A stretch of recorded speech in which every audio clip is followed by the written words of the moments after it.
Hello, this is Wenjin Chu. I am a Senior Director on Technology Strategy at FutureWay.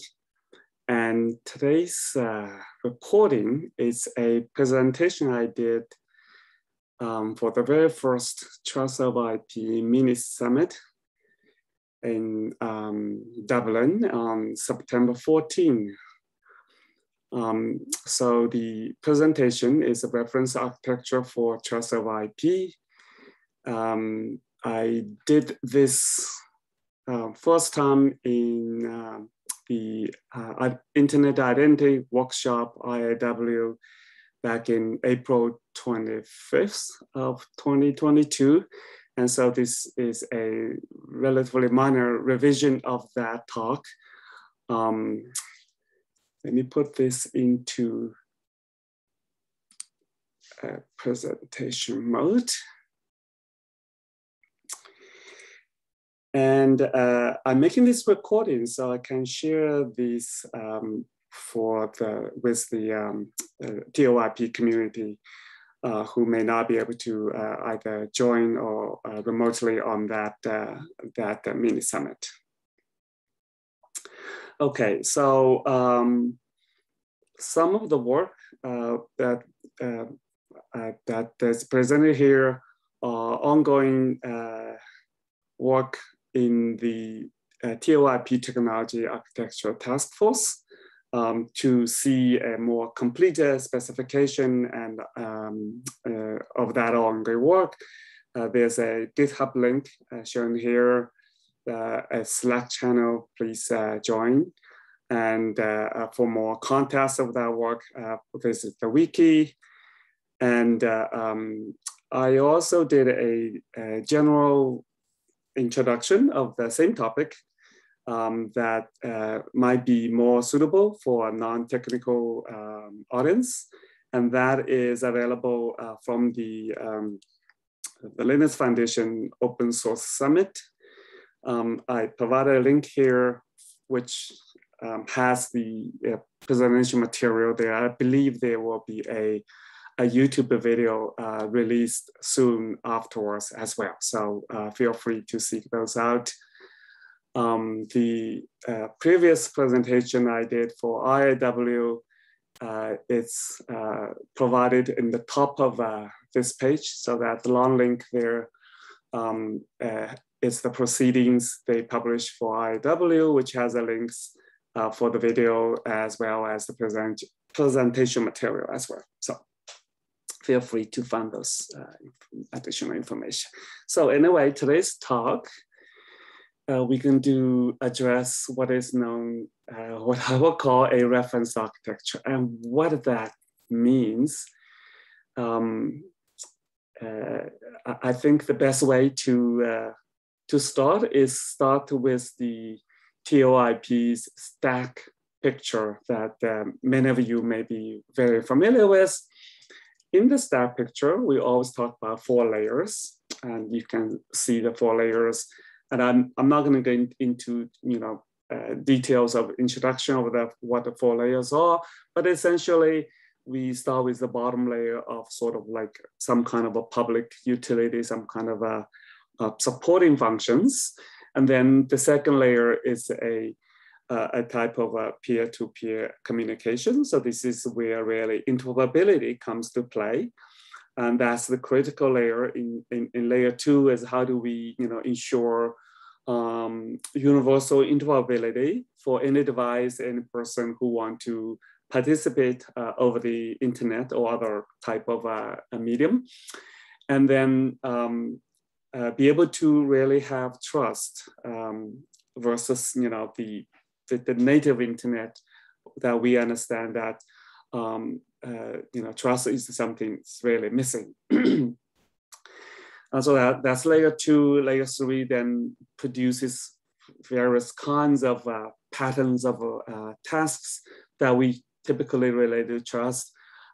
Shown here in this diagram is the example of credential exchanges, but you have many other examples you can think of. Another example may be payments, financial transactions.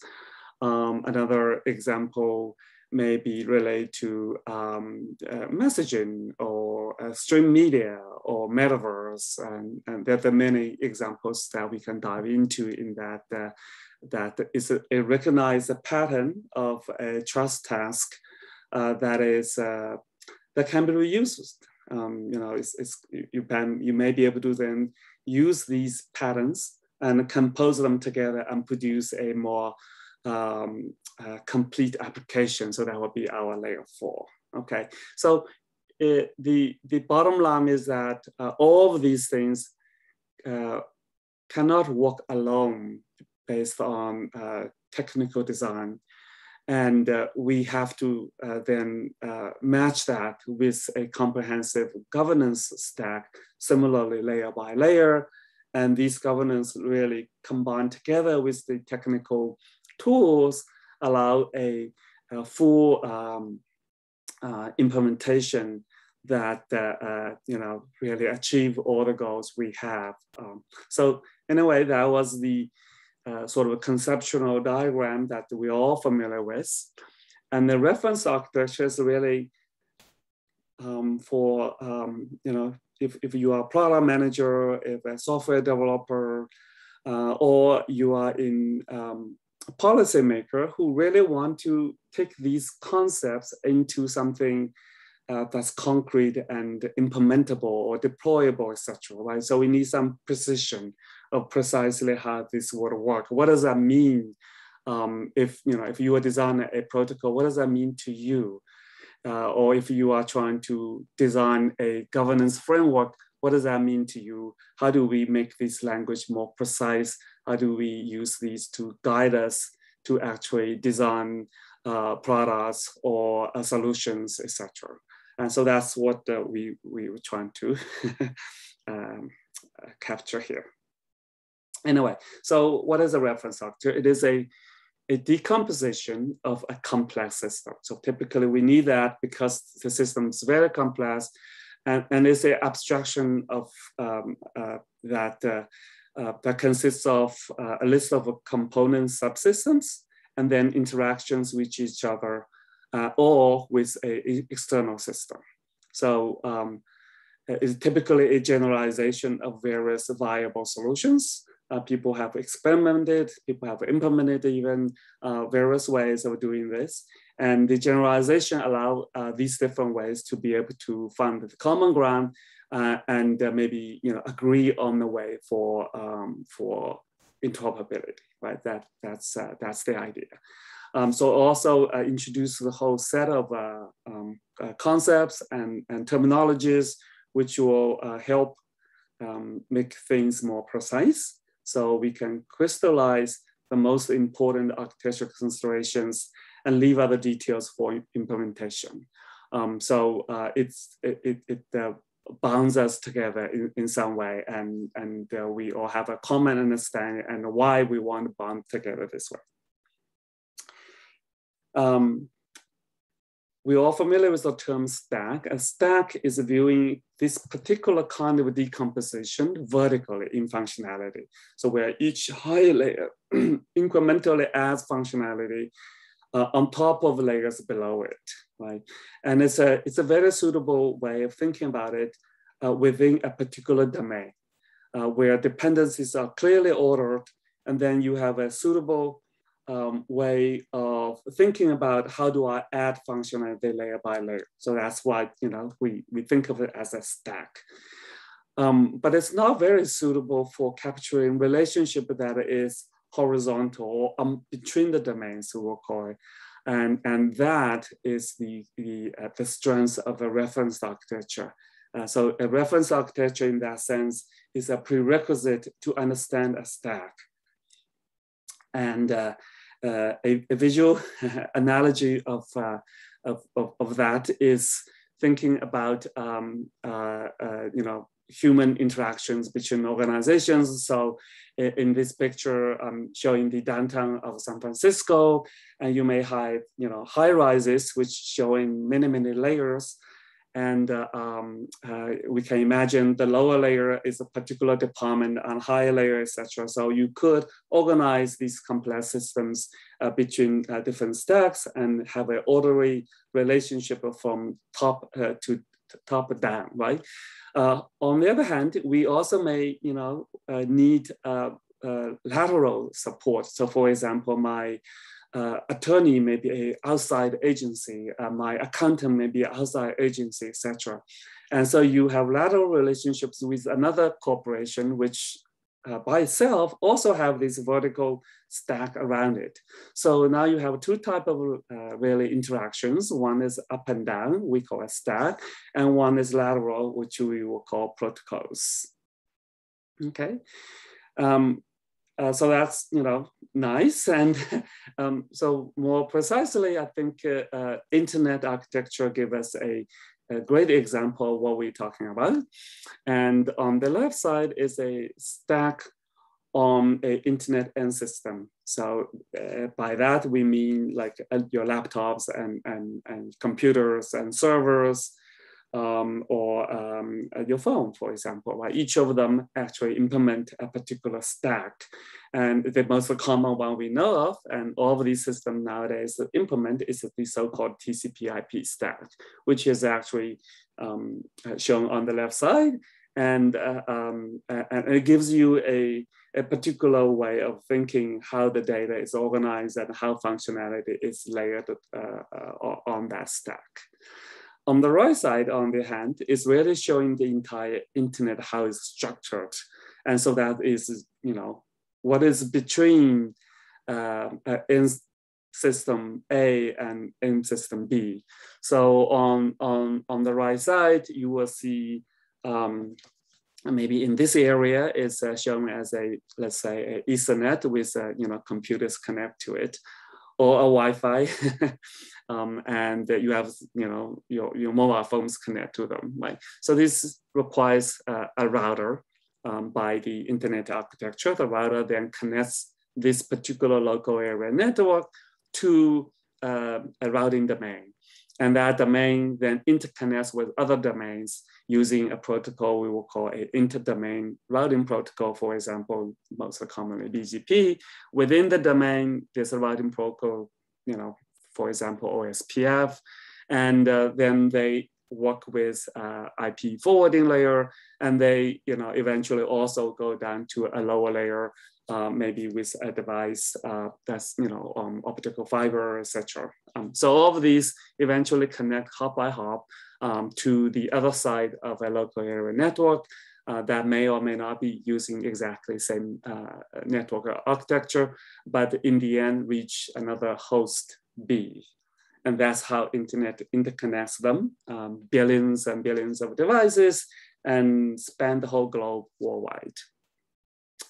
So you can see the stack shown on the left really is a stack of a particular end system. It does not universally apply the same stack to all the devices in between. So they have their own stack. They may look very different, but all of them share a particular layer that will be the internet layer. Okay, so we will get to that a little bit later on that point. Another example we can take a look is the OIDC, or OpenID Connect protocol.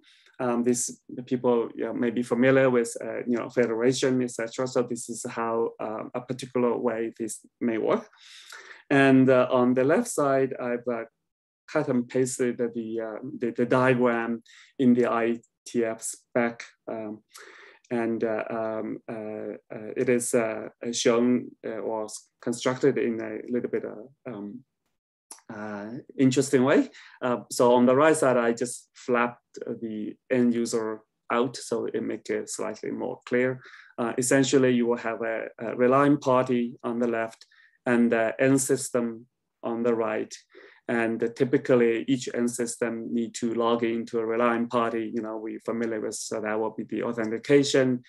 And the relying party may want to know some user information through that process along together with that process as well.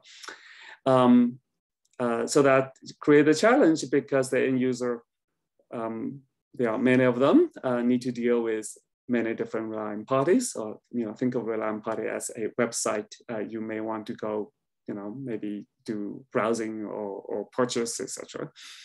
So the OpenID provider in the middle really provides this federation, allow the end user to use that instead of logging directly to relying party. So the protocol simply formalizes that this particular pattern and allow user to securely log in via a middleman, and then the middleman would work with the actual merchant, for example, and get the authentication task completed securely. So this is a very good way of thinking about what is a reference architecture, because this shows up the protocols and relationship between three parties here. And each, between them, there's a protocol defined, and you can codify and make a very accurate, precise interaction definitions through those protocols among the parties. And then you can reason about how secure it is, how private, how privacy is kept or violated, etc. Along these lines. Okay, so anyway, that's another example of what is a reference architecture. And so before we jump into the reference architecture for trust over IP, our work start with a set of design principles, because we don't want to just design another architecture. We want to design an architecture for some core purpose or consideration or goals, right? And these are summarized as design principles for trust over IP. And on the left, on the right, I listed all 17 of them on the current version that was published back in January this year.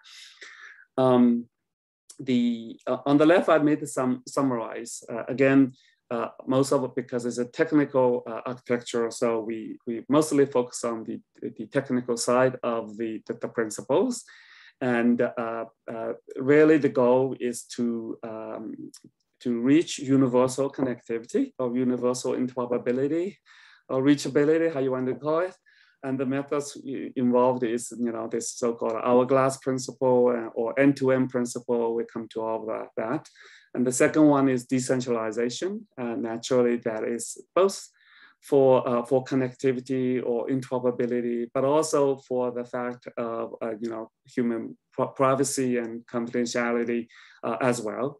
The third one is what we want to do, get into authenticity and the confidentiality and privacy. So these are the key features that when we say trust, what do we really mean? And that's on the technical side, those are the key features that we need to achieve. So I will address all of these as we go along. So we're gonna start with the Hourglass. So this is a picture of that. And the lower portion of this is really what we just talked about, TCP/IP, right? And IP as the spanning layer. And then on top of that, in the middle, you may have TCP, UDP, and then as people added more features for web, you will have HTTP, HTTPS, etc. That's really what today we will call a transport layer, or that is the feature, or that is the functionality that the common internet would support today. Okay, so our task then is on top of that to create a trust spanning layer. We still want to have the same philosophical approach of a minimalistic, a common layer that can be implemented in any devices on the internet and be easily adopted, so that we'll have minimum difficulty for adoption, right? So that hopefully everybody will be able to adopt this particular trust spanning layer. This layer allows common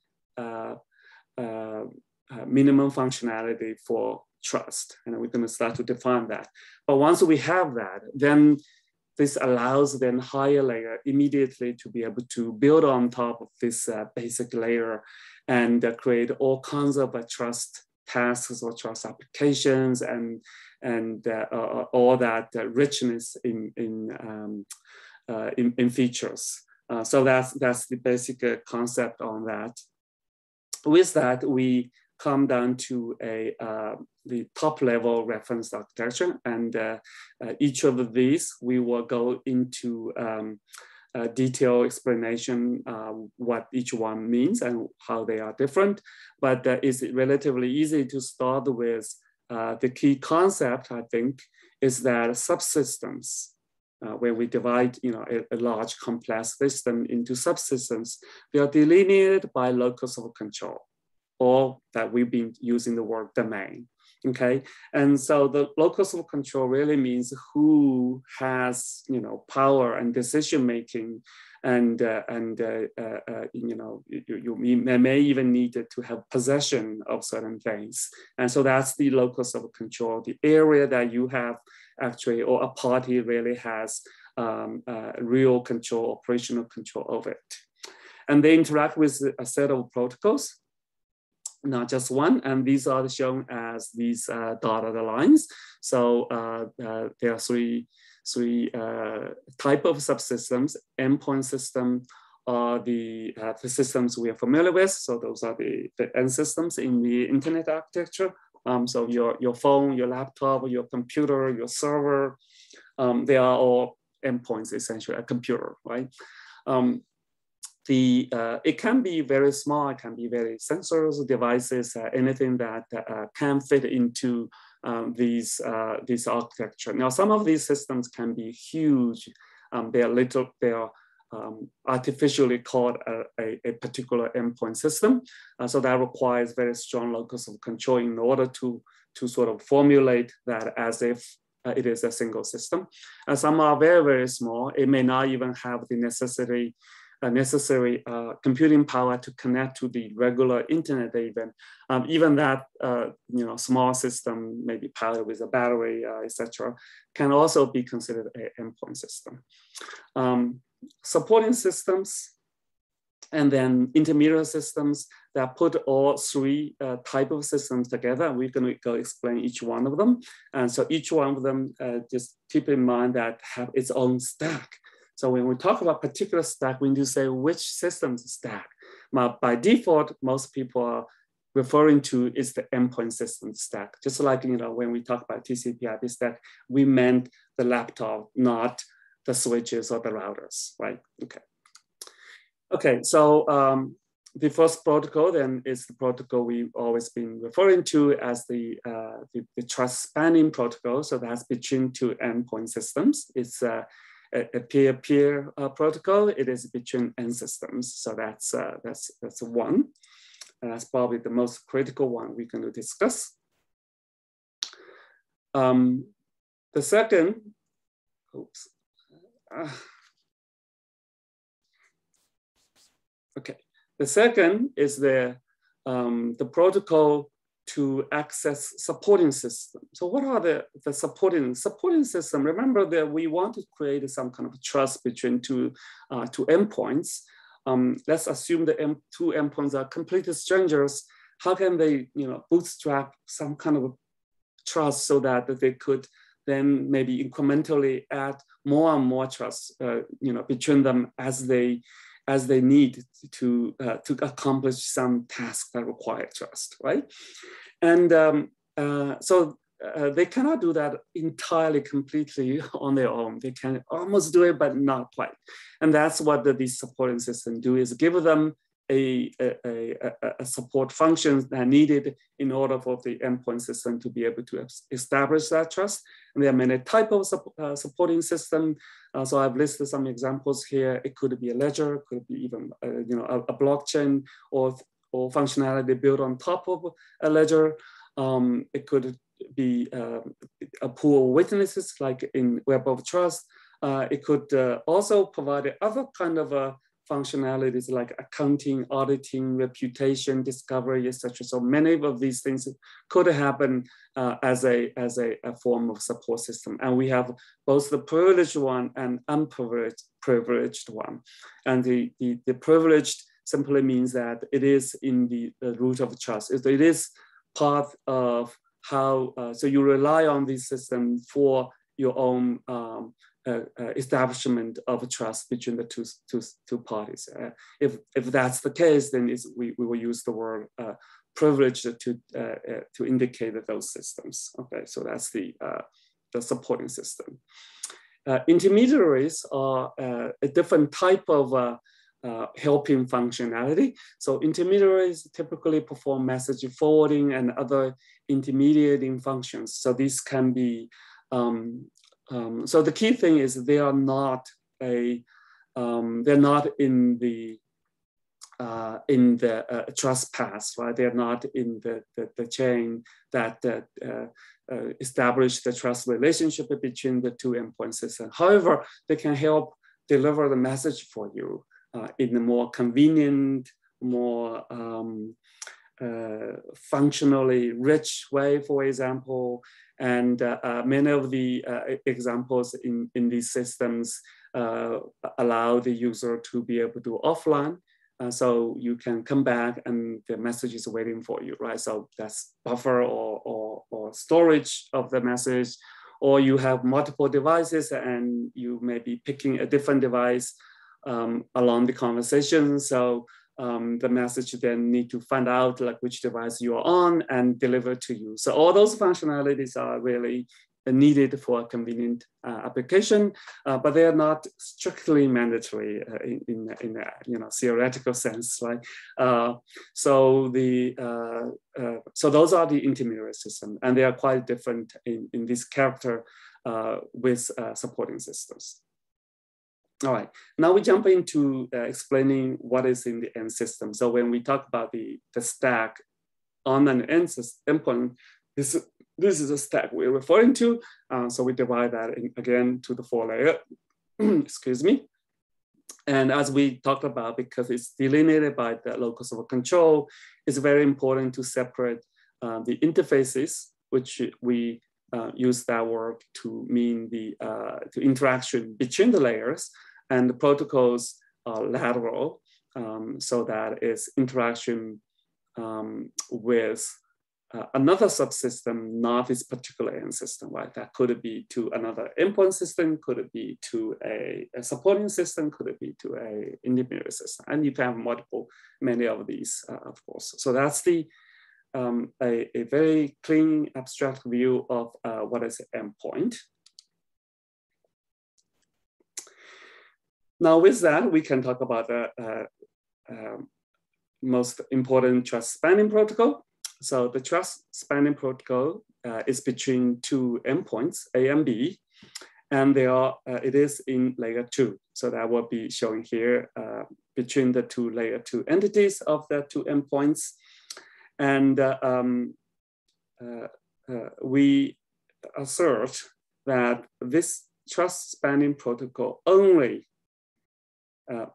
needs and only needs, so it's both required and also sufficient, necessary and sufficient.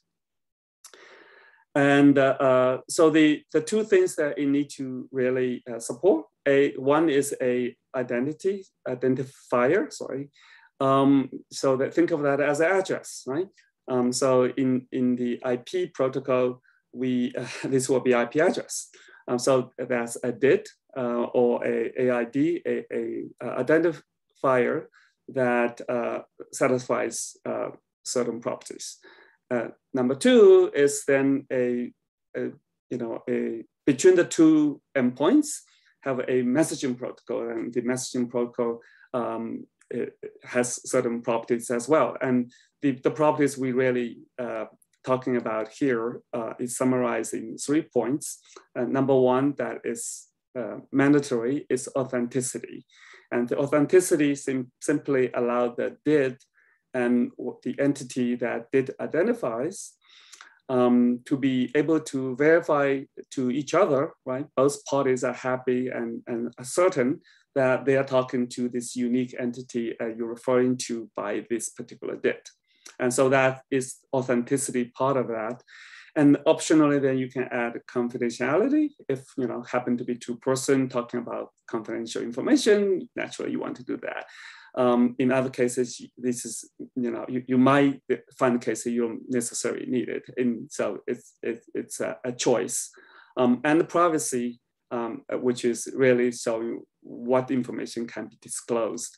And so that is the add-on features you could have on this particular protocol. So these features are all supported by the protocol, but the use of the feature number 2 and 3, confidentiality and privacy, are choice by the entity that's talking, right? The two endpoints. Anyway, to implement this spanning protocol is very similar how we implement actually internet protocol as well. That require a address resolution. So that's the A. And then a particular way of, so address resolution simply pick, a layer 2 address did, and translate that into something that the lower layer can actually do. So if you are using, HTTP or something like that, well, that will translate into URL, right? If you're using UDP or TCP, you may get a IP address and a port number, something like that. So anyway, so that resolution, do the address translation, and then whatever the transporter you choose, and now you have the address, you can complete the transport, and the message will come over to the other side on system B, and system B need to have a way to sort of do the opposite of the address resolution. So that's called delivery, and that goes into you reverse the address, you look it up some way, and then you find the receiver did on the other side. Okay, so very, very quick view of what the trust spanning protocol needs to be. And we also say this is going to be sufficient, and we'll show that.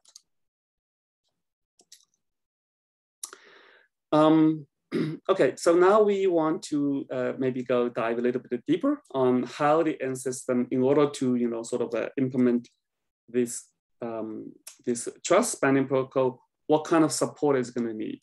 And this is so we're going to show this by a few examples and then summarize it. So the first example we use is the Intermediaries example. Hope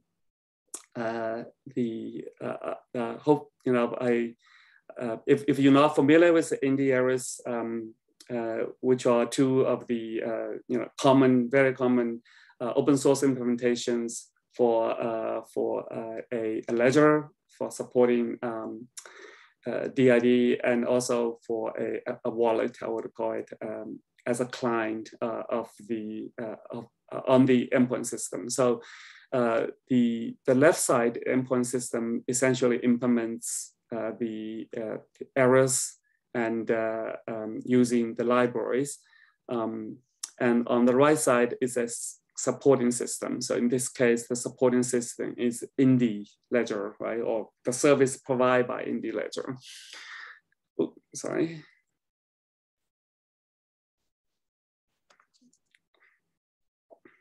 I have some delay on my mouse movement. Sorry about that. So on the errors client side, you can see the main thing that the client, or when you implement it, you're going to need is called libindy wallet. And forget about the name, but it's really a API to call a lower layer wallet. And what that means is really like be able to produce key material. You want to the software or hardware implementation from your phone or laptop, be able to provide good quality key material, and also a secure store and the transport. Okay, so those are the key things that we will get. The transport is provided by HTTP or basically your TCP/IP stack that the operating system supports. The rest of it is provided with this libindy wallet library. Okay, so that's local in the endpoint system, and that covers layer 1 and also the interface to layer 2. In layer 2, then you need to deal with the Indy service.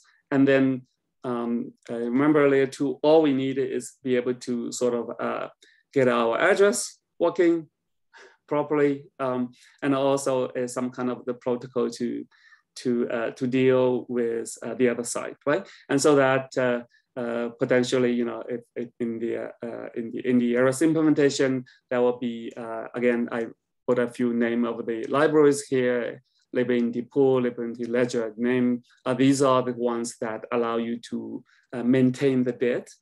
And then a DIDCOM, for example, is used as a protocol between two of these endpoints for messaging. And so that's your layer 2 in the Eris world. In layer 3, then we get into more complex tasks that require trust tasks. So one of the key trust tasks is credential exchange, and in the Eris, that's implemented as libIND anon creds. So that's one set of implementation protocols allow a credential exchange, you know, between issuer, holder, verifier, etc. And that also require supporting from the ND ledger service. So you also use libIND ledger over there, okay? So this is a really clean and a very good example of how the supporting system may help for the endpoint. The second example will be carry. And again, I won't be able to go, you know, deeper into what carry is. Please find the relevant carry documentation. They are wonderfully written, and it's really very educational, even if you don't follow all of it. But in carry, the endpoint has a AID. There's a carry DID as well, which just make the format compatible with DID core specification. But the AID can be produced and managed, you know, locally by the endpoint. And it does need some kind of support from sort of like friends and families, right? So this is the example is a pool of witnesses. So the witness pool then can think of it as a carry service, a supporting system service. So that's how it's been shown here. Carry also use some other supporting system called Watcher for confirmation. But I won't, you know, dive too much deeper into it, but basically this is allowing you to have the supporting system, which is outside of the endpoint, to help the endpoint in order for endpoint to be able to claim, you know, I have this AID and I am a authentic entity here, an authentic party, right? Carries layer 2 go to dependency on layer 1 are very, very similar. It's almost entirely identical. You need a good key material, you need a secure store, etc.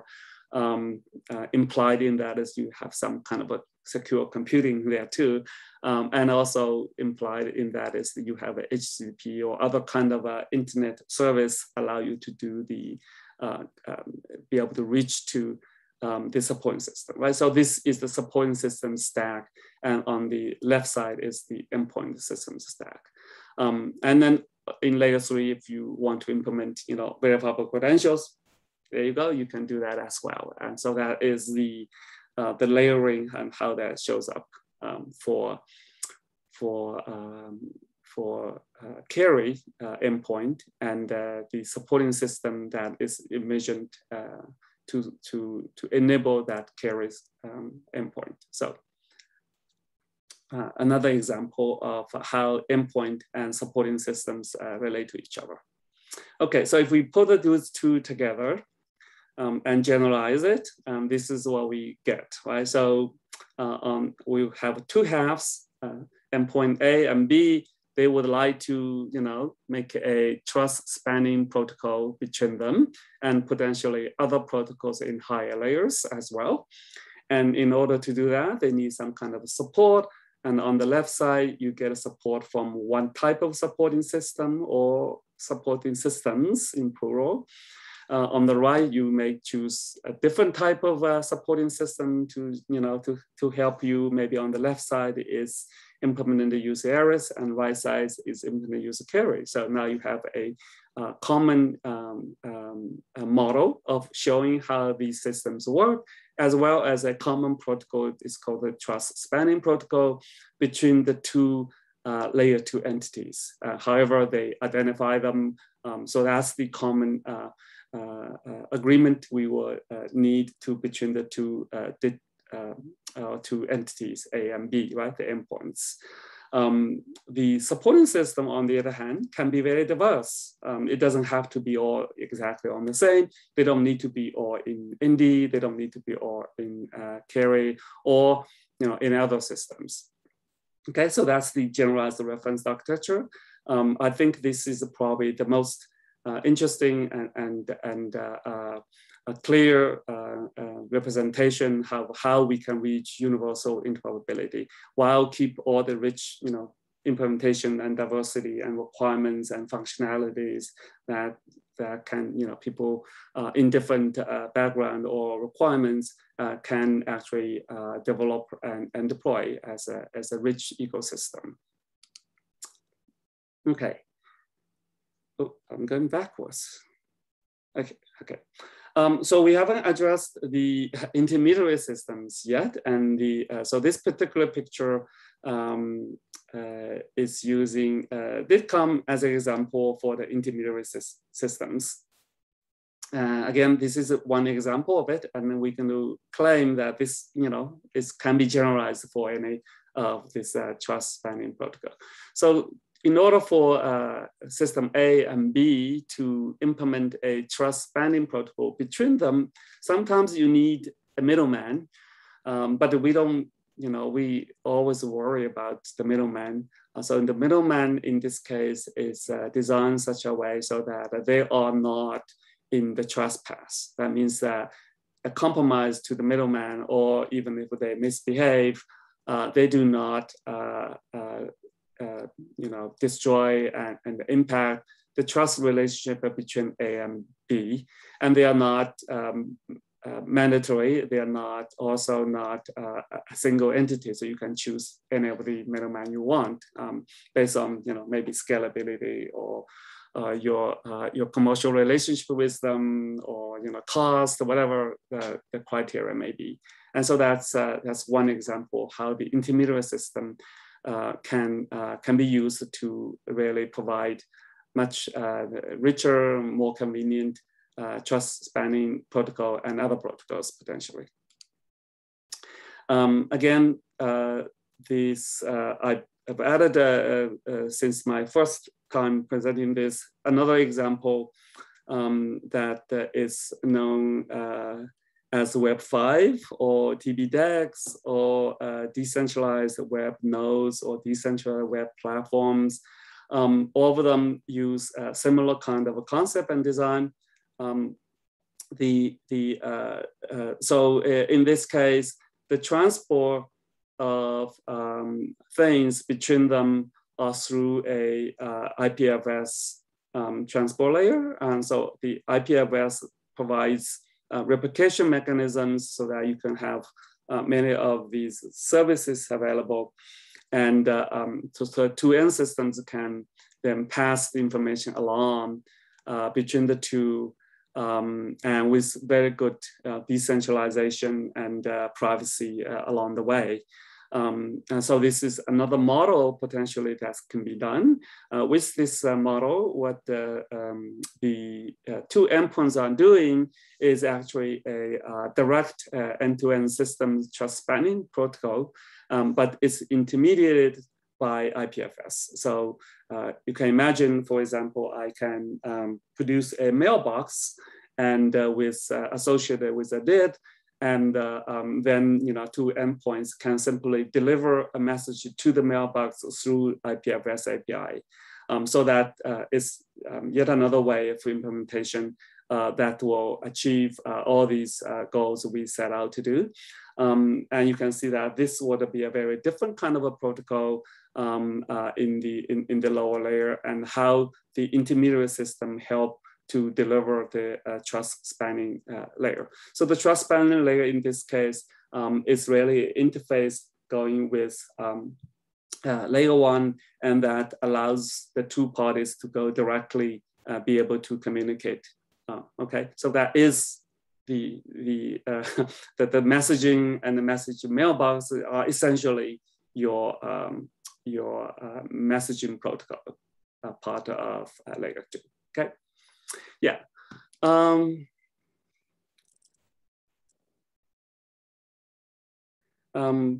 So I think now we want to then come back, sort of summarize the Endpoints Protostack in a little bit more detail. Now we can sort of make it more, look at this clearly what we're talking about when we focus on the endpoint and what a layer 2 of the endpoint is doing. So you can see the layer 2 of endpoint showing here, the same stack, but we just enlarged the lower portion a little bit. And you can see layer 2 deals with interface to supporting systems. You protocol to access service from supporting systems. You have an interface to layer 1, which provides, again, key material storage and transport. And then you have a protocol talking to other endpoints. And that's it. And this is relatively, I think, clean, and we say it's necessary and also sufficient. And so the layer 2 implementation allows any device to be able to achieve the common interoperability without sacrificing what way you implement them, and without sacrificing which features on layer 3 and 4 on top of it. So a side note, this is coming from questions related to the layer 1, the so-called wallet, how that can be implemented in the cloud wallet service. So in that case, the layer 1 could partially put some of the functionality, basically the key material and storage and potentially UI, etc., in a remote service. So that require the layer 1 implementation to design yet another protocol to ensure that the remote loading of functionality is secure and under your control, because in the end, the endpoint system must ensure its locus of control, and that's how it's defined. Without it, then your identity and your credibility are jeopardized. Okay, so that's the key concept if we would like to explore that particular approach. All right, so I'm going to then end here and summarize. So with this reference architecture, the details of each layer, interfaces, protocols, etc., can be specified one by one. So we still need to go specify them. Maybe we can work on them. Maybe other organizations like DIF and others and Carry would specify these protocols and interfaces in greater detail. And taken as a whole, we combine all of these together. That's the entire technical specification. And that's what I think we as a community need to reach and to go accomplish, and that to support our goals. Okay. All right. So I think I'm still pretty on time. So I want to leave again these links again. The ideas presented here was originally back in April, and then after that, I think sometime in May or June, we started a technology architecture task force, or a task within that task force to write a technical specification based on these high-level ideas. And that the work is ongoing, and that the latest draft is in the GitHub link I provided. Keep in mind these are changing. So if you see contradictions or something that's normal. We haven't finished that work yet, so that's ongoing. For more interactive discussion, please join the TOIP Slack channel there, and you can get all the history and background, and see the whole path, how we come to this on the wiki, and that give you a lot of links of the work of the task force. So with that, I thank you and see if anyone has questions. Thank you.